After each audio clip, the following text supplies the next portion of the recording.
Everyone. Okay. Hello, everyone. Good evening. Hope everyone's having a good day and had a great Monday. This is Second Take with Atif Jal Ahmad and Raj Gadiali. We're glad to have you with us, and we're going to preview Wildcard weekend in the NFL, which was some good games, some good offensive football, and I certainly enjoyed it. What about you, Raj? Yeah, definitely enjoyed it. Biggest surprise was all four home teams winning at home. That was the biggest surprise in my opinion. I don't think that happens a lot, especially in the past few years. I don't remember that happening, and I think the margin, uh, the margin was a lot greater than it has been recently. So Mhm. I think the winning team just really destroyed the other team in more. I think all four games. That was a surprising part because wild card weekend isn't supposed to be like that. It should be more exciting. It should be more, even. But Exactly. definitely enjoyed it.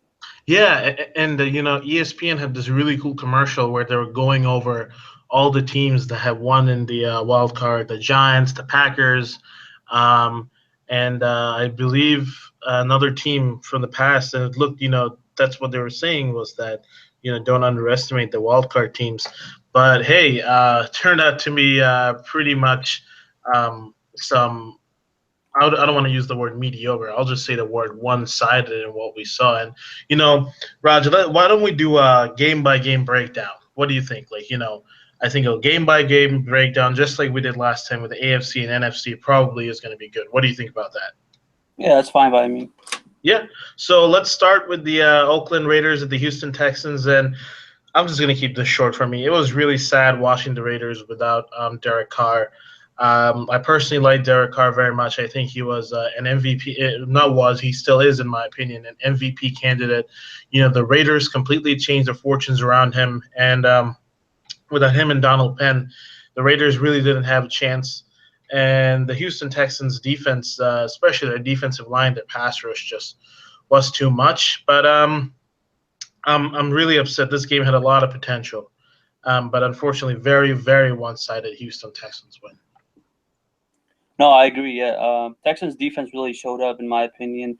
A lot of times, you don't since you don't have a tape on a guy on a rookie quarterback. It's maybe sometimes you might end up game planning it in a way so the rookie quarterback actually ends up taking advantage of you. But I think they played it really well. Defense played really soundly, and I think the story was the Texans defense. Now, obviously, since you're going up against a rookie quarterback, it's easier to do well, and we understand that. But I think they held their own pretty well. Mm, Maybe I think the reason why they even won was Osweiler didn't turn the ball over, and correct. I think Raiders defense is they're opportunistic. They have a couple playmakers, that weren't able to come up with a turnover. So that's the key. I mean, even going forward for Texans, not turn the ball over, let your defense contain the other team, and that's what they did this game.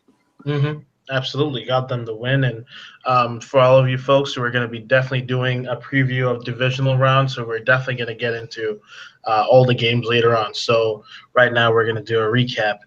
And so speaking of recaps, let's also go into the AFC because I don't think there's much to say about the Oakland and Houston game. The Steelers and the Dolphins. Well, the score, it's an 18. It looks like an 18-point game. I really believe that the Dolphins, the score was kind of, it's sort of misleading in a way. I think the Dolphins really made a few couple very, very crucial mistakes. And I think if they didn't do it, they really could have had Pittsburgh on the ropes. There's no question that Le'Veon Bell was just wrecking them. Antonio Brown had those amazing two touchdowns, which really broke their back. But I really think that Dolphins, um, with Matt Moore, with the backup quarterback, got to keep that in mind, played decently. The Dolphins are a team on the up, in my opinion. But for the purposes of this, I really think that the Steelers did what they had to, but big loss possibly in an ankle injury in Big Ben. We'll see what happens. But hey, I just think it was just one team just outclassing the other. No, I agree. To your first point, the score was misleading for a majority of the game. Um, one of the things that I noticed was Matt Moore was trying to do too much for a Hmm. backup quarterback. I just think he took a lot of unnecessary hits. He could have maybe adjusted his offensive line a little bit better at the line of scrimmage. But biggest story was Steelers won at the line of scrimmage, and that's what happened. As good as Dolphins' offensive line has been, I mean they haven't been the greatest offensive line, but they have been pretty well above average. So, but they weren't able to do anything. They weren't able to win the battles against the Steelers' pass rush and run blocking. I mean, run defense. And I think that was the story. When you don't win the line of scrimmage, it's hard to win games. Correct. Uh, Especially, I think big time players showed up too. I mean, that we should give them a lot of credit. AB showed up. A lot of times, sometimes there is a tendency that big play, big time guys might feel a lot more pressure than a casual, a second string wide receiver, Hmm.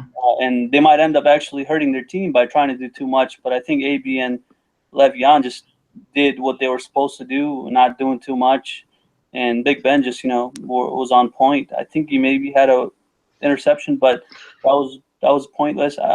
Maybe I'm not sure. I think he had an interception. He had two. One was really, really forced when he took a big hit. The other one was, I believe, one of the linebackers. He had it was a pretty good interception, but it was sort of didn't have any consequence in the game, unfortunately, because Matt Moore fumbled the ball away with a hit from James Harrison at I Right. think the 10-yard line, That's which when the is game just turned, I think, really. yeah.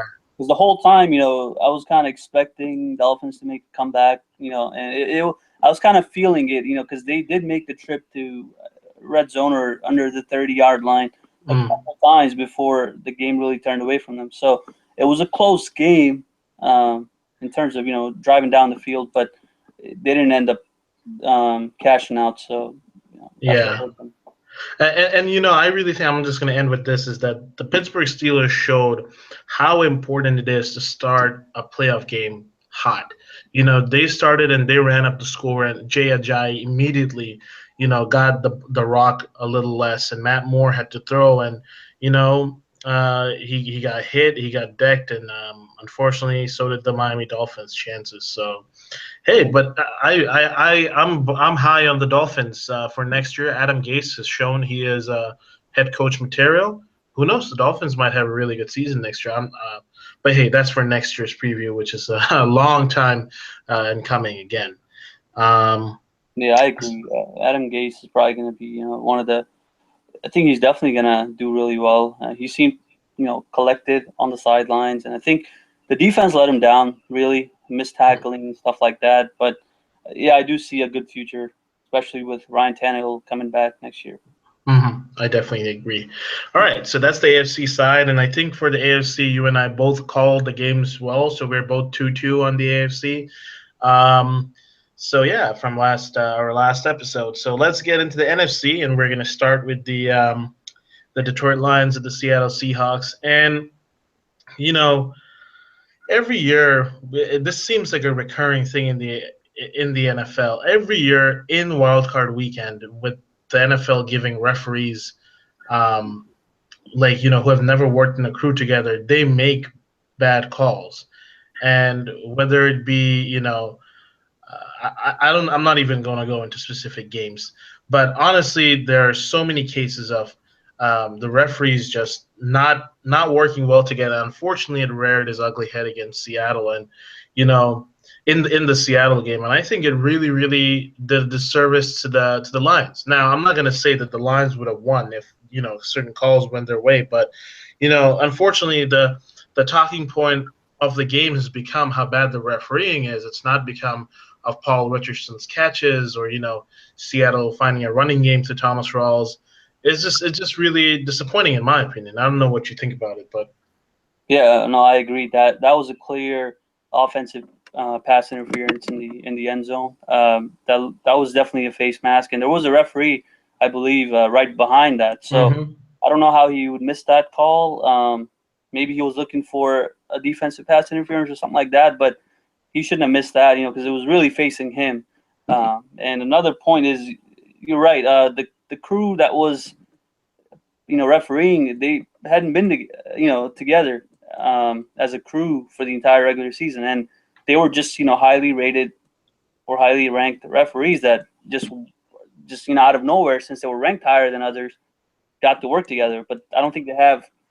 A lot of times, you build chemistry with your referee crew, and I don't think they had this because a lot of times, if you work with the same team for 16, 17 games, uh, it's the tendencies are, it's more likely that they'll make the right decisions, and it will be smoother than it was on Sunday. Or was it Saturday? It Mhm. was Saturday. It was Yeah. Saturday night. Yeah. Yeah, but I agree. I think they should just do, whichever crew gets ranked higher or the highest should do the refereeing as opposed to individual referees. I think it should go by the crew and not um, the individual referee person. And that's what I thought was, yeah, I do agree. That was a big mishap. I don't think the Lions were a better team because Seattle Hmm. just seemed to move the chains a lot more than them. Lions did drop some passes and key third down situations, but Seattle just seemed to have a rhythm going, and the crowd was getting into it. And Lions just couldn't. Lions had a tendency of converting third and longs in the entire season, but I don't think they did that. I didn't see that. Seattle was just doing a great job moving the chains, maybe run game. I think Doug Baldwin goes. Whenever when it's December playoffs, he does tend to show up, even though he might not be as effective in the regular season. But I thought it was a great effort by the offense. They seem to have found themselves again. They'll be dangerous going forward. Yep, I agree. And unfortunately, it's such a terrible streak for the Lions. I think this is their ninth straight playoff loss away from Detroit. It's just the Lions have seen this before. They need a culture change. I'm not saying it's Jim Caldwell or Matt Stafford. It's difficult, and until the Lions change that, I unfortunately they're going to be stuck in a rut when they can't get up the franchise where they want to. But hey, it's one and done for Detroit, unfortunately. And speaking of Detroit, we're now going to cover its NFC North rivals, the Green Bay Packers, who played the New York Giants at home. And I really, unfortunately, couldn't watch the entire game because right, right during the first play, my power went out in my area, and the electricity company apologized and everything. But tough luck for me, I couldn't watch the game. I'll have to get a Game Pass and watch it. But I've watched some plays and everything. And I really think the Packer offense showed up in the second half, and they converted later on. But the concerning part, I think, for the Packers is that the first quarter they didn't play that well, um, and unfortunately injuries and off-field incidents sort of played a big part. Dominique Rodgers-Cromartie went down. So did Jordy Nelson, and so did Ty Montgomery. And I think another casualty were the New York Giants wide receivers' hands and their gloves. They seem to have left them in Miami for some reason. Couldn't catch a ball to save their lives. And per Eli Manning, I think we said this, Raj, that Eli Manning might play like Eli Manning, and like playoff Eli, and he did. I think he played, well. He was throwing some balls really, really well. There were a couple of good plays by the Packers secondary, but they weren't, locked down like the Denver secondary. But I really think this was a case of Eli getting betrayed by his wide receivers and the Packers just converting and finishing, which they haven't done at Lambeau against the Giants very much, but they did, and maybe it's a monkey off their back. What do you think? Well, I agree. I think Packers played well. To me, the biggest story of the game was, the Giants' offense wasn't able to move the chains. And I mean, I constantly, you're thinking it's 3rd and 5, Eli's going to convert, and there's a drop. They just can't. They just couldn't keep their defense off the field for a long. I think for the majority of the game. I think the time of possession I remember seeing was like 36 or 35 to 25 minutes, and I mean, you don't want your defense. I mean, however great that defense is, you don't want them just coming back on the field, a minute later when they just stepped out, and that was the biggest story for me. They just couldn't the Giants offense just couldn't move the chains and score. When they did get into red zone, though, they just ended up kicking field goals and not scoring touchdowns. So that was also, a negative. I mean, anytime you under the 20-yard line, you should be, and it's playoffs, And the thing is, Eli did put, try to put ball in his receivers' hands, but they just, they dropped some key. I think there were 2 or 3 couple key passes that they ended up dropping. And had they, maybe I think they had a chance. They were in it. Eli was slinging it early. I mean, I saw a lot of deep passes from Eli that I'm not accustomed to seeing that. And seemed like he was ready to play. Seemed like he was, he was gonna sling it if they try to contain the receivers, and he did connect on a couple of deep passes. And but when he needed Odell to come up clutch and Shepard, they just couldn't hang on to the ball, and that was kind of the story. And I told you earlier last week that if they were to lose the game, media is gonna start questioning that Miami trip, and that's I mean. Media needs something to talk about, and this is a great point. I don't think it had, Miami trip had anything to do with it. I don't believe that at all. We just had a bad game. We just had bad 60 minutes, and they got to live with that. I mean, they did it on themselves. I mean, they had a chance. They have a great quarterback who was doing well, and he was looking like the playoff Eli that we know, and they just didn't convert. Yeah, Roger, I agree with everything with you except the Miami point. I really do think the Miami trip did have an effect. Now, it's not that they were tired. That's not possible. This is Odell Beckham Jr., Russell, Sterling Shepard, and these really fit, athletes who can run 15 miles at a demand, even if they're tired. They weren't tired. They weren't tired physically. I think what happened was, you really can't talk to your body like I can talk, like we're talking right now, and you can process information. I think when you go out after a game and you go out a night of partying and, who knows what else they did, I think, just mentally their brain is in the off-season relax bye-week mode, I really think that's what happened. I really think that trip really threw them off, and Odell tried to do all this other extra stuff, wearing I think cleats with like cheese cleats with a cat with a knife on it. Warming up without a shirt on. You're trying to compensate for it. You're trying to compensate for the fact that you did this trip. You mentally don't feel it, and you're trying to do all this extra stuff. You're warming up in 0-degree weather with -14 wind chill. You're just being extra at that point. And I think none of that would have been required, and maybe they would have even gone to overtime, won the game, if they were paying attention. It's a mind over matter thing, and their mind was already in off-season mode after that partying. They already thought, oh, end of season. My 17 games are up, my contract, whatever, my everything's done. Let me go hang out in Miami. You can't think that. That's just immaturity coming from Odell, and I think it's a great disservice to Eli. And I think the media has Ben McAdoo, he's 36 years. Eli is 36 years old. Is he gonna have another chance? I'm not a Giant fan by any way. I'm not a Giants fan, but I felt for Eli, who prepped, worked hard, threw well, and got let down by his receivers big time. I mean, this is a point. This is critical, but I just don't agree. Like whatever happened 6 days ago, he's putting the ball in your hands, and if you don't catch it, that's just lack of concentration. That has nothing to do with your trip 6 days ago. It's not like he's not running the routes hard enough. I mean, when he does that, then he's not 100%. But he was 100%, and he looked. It wasn't like he looked sick or anything. He was looking like Odell, and he just ended up dropping those catches. And I don't think it has anything to do with the Miami trip, especially if 6 days ago you already had a week of practice. The ball is in right between your numbers, and you just don't happen to catch it. That's not on Miami. I mean, there was another receiver who ended up getting a touchdown, and he was on the yacht too. So you can't just argue. I mean, that just shows it has nothing to do with Miami trip.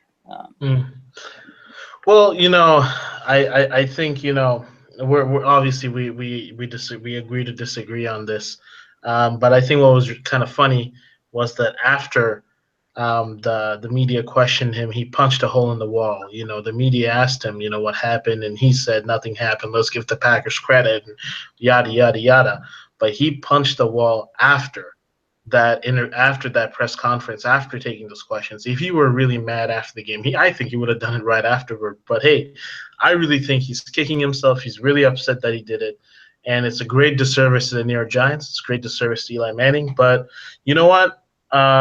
It's tough luck. It's the NFL, and maybe it's good for Odell in for his long-term future that he learned a very valuable lesson, and maybe at the end of his career he'll look back and be not glad that he did it, but glad that he got the lesson that he did from that Miami trip. So, hey, who knows? Well, It's I do. NFL's. No, Go ahead. well, even though I disagreed with your point, I do think Odell is heading into the wrong direction. Mm, He's letting a lot of things affect him, and I think that's gonna, it's kind of like Dez. At one point Dez was, getting affected by everything that someone else said, even though mm, that person was a fan, that person was from media. It doesn't matter if you let those things affect you. I mean, that's what Eli's been doing so well. mm, He's in New York. That's a big market, and that's always up for headlines. But he's mm, done so well. He stayed calm. I know it's hard for a receiver to do that. I mean, quarterback has to kind of stay calm and collected, but he's letting a lot of things affect him. I mean, I understand you're passionate about the game, but everything that someone says, every tweet that someone tweets at you, you're just constantly bothered by that, and that's not. I mean, that's probably going to affect you in many other things. You could be doing something else with your time, and you're just spending that time answering people that really don't deserve, or shouldn't be getting any attention from you. If you're really dedicated to, Giants and having their success. So I think he's heading into the wrong direction. Maybe in a couple of years we do see this turn into like a snowball effect, and him. This is kind of the beginning. I think. I mean, I'm kind of seeing a trend with him this past couple seasons, and if he doesn't learn his lessons, and if he doesn't get help from someone who knows how to do it, maybe Eli, uh, mm. he may end up going in the wrong direction. I mean, may get so affected that maybe call out call coaches, or fight with his teammates, and maybe end up even getting kicked out of the team. These are all possibilities when you're getting affected by every single thing that someone will say.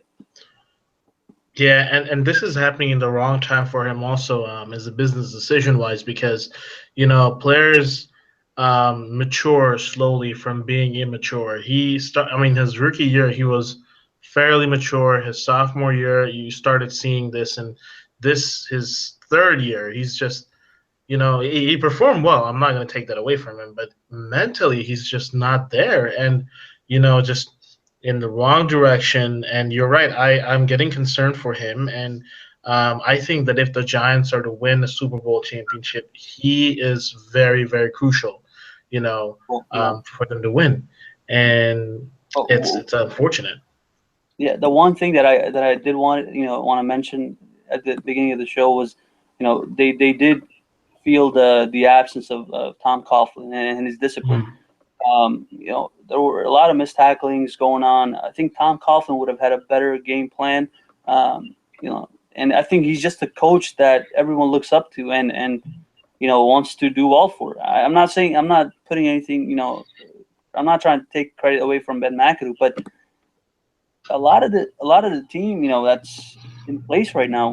Most of the players, they were drafted in under Tom Coughlin's era. I mean, Ben McAdoo doesn't have to do too much to get it going, and mm, they got 11 wins. Their defense was doing well. They spent $100 million. If they were to do that under Tom, they still would have done well. And I think one of the reasons that Eli has those two runs to Super Bowls and winning them is Tom Coughlin, and you need a coach like that. And I think they missed him. I'm not saying I'm not trying to.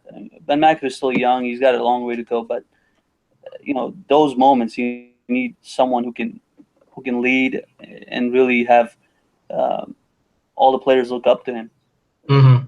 Agreed. And this is it's you know you only get a chance back at redemption in 365 days. So Yeah, it's technically 364 now, but you know, it's the NFL is very unforgiving. It's the championship window is extremely small. So hey, who knows what we're going to be saying in 5 years? Maybe really positive, maybe negative. But that's the that's the harsh reality of NFL, and I think that's what attracts people to watch it because things can be so different. And Yeah, who knows? big. Divisional round might be very different from wildcard round.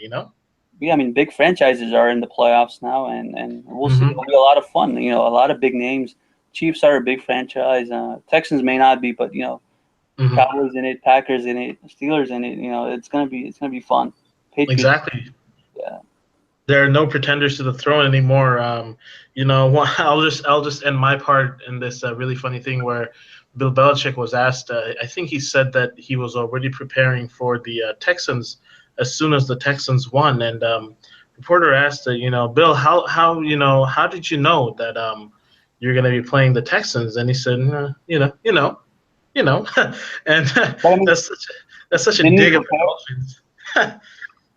But you said he started preparing after they As won the soon as the game. Texans won, as soon as the Texans won, Yeah. he started So prepping he for knows them. now. Yeah. Yeah, And but because he. Oh. Okay. Okay. He. yeah, Oh, I see. Okay. and Yeah. when they asked, he said like, Dolphins game was the next day. Yeah. that was just that's just the dry Bill Belichick humor slash confidence. We'll see. I think Houston's defense played really well, but I think the biggest weakness from last year for the Patriots were the offensive line.